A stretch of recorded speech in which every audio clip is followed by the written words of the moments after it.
Vipi watu wangu wa power, this is Madi Official 001 na tuko ndani ya B Media. This is Story Mtaani, another episode. Na leo tunatembea tukiuliza kuhusu maendeleo. Ni aje bro?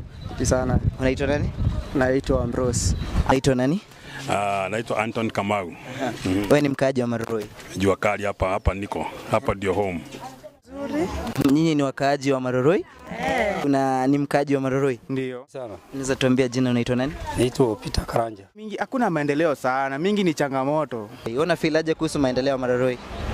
Si mbaya, wameimprove, at least kuna barabara, but by the end of the day hii maendeleo ina benefit land owners. MCA, kuna kazi ambayo unaona anafanya? Mimi sijaiona tangu nikia hapa. Na wewe mami? Sijaiona. Hata si maji mtaro wetu ukiona hivi hizi nyumba zinajaa maji na tujaimuona. Ambaye yameonekana yakifanyika baada ya uchaguzi? Kabisa. Unahisi kuna maendeleo gani ambayo yameletwa? Kama barabara kuwekwa cabros na tunaona kuna ingine pale Hope and Victory bado inaendelea kufanywa kazi. MCA wetu kazi yake unaionaje? MC wetu kwanza ni yeye alikuwa kwanza kuweka hiyo barabara ya cabro. Changes gani ambazo mngependa kuona in our community? Hii mitaro itengenezwe. Kuna wenye watoto wanakaa kwa plot waende shule. Peter, tunatembea leo tukiuliza kuhusu maendeleo ya Maroroi. Kuna maendeleo baada ya uchaguzi ambao ulifanyika? Kunayo. Lezi kosa maendeleo iko. Unaweza tuelezea kadhaa? Kama kadhaa ni vile sasa tunaona tumetengenezwa barabara. Hii vitu hizi tunaitwaje? Cabros. Hiyo tu ndio nimeona iko. Kwa hiyo unahisi kwamba there is a need for the government kuendelea kufanya kitu kingine? Je, ungependa maendeleo gani katika Maroroi? Vile maendeleo naweza tu ataongeze mashule, watoto wasome. Hiyo tu ndio naweza fanya. Kwanza ekonomi ya Kenya imeharibika. Unacheki walisema na create job opportunities yenye hakuna.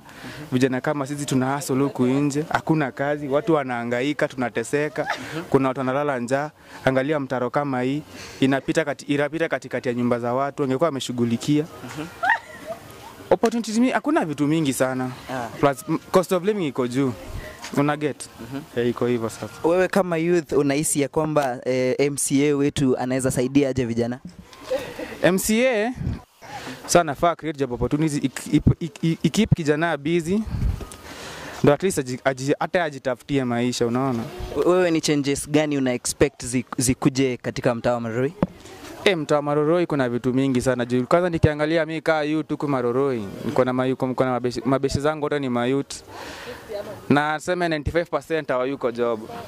Still wanafaa consider story na rent, si ati so maendeleo imekaa mnaanzia ku hike prices. Wewe kuna change umeona happen after this government imeingia, maybe your MCA or so kuna maendeleo, at least amefanya something. Unajua amekaa from hii mtaa, so metuonesha anaweza fanya kazi. Is there any change like yenye unaweza ambia watu nimeona hii na hii na hii, any infrastructure? Kuna hizo barabara zimekelewa cabros. Kuna changes fiti, sikatai.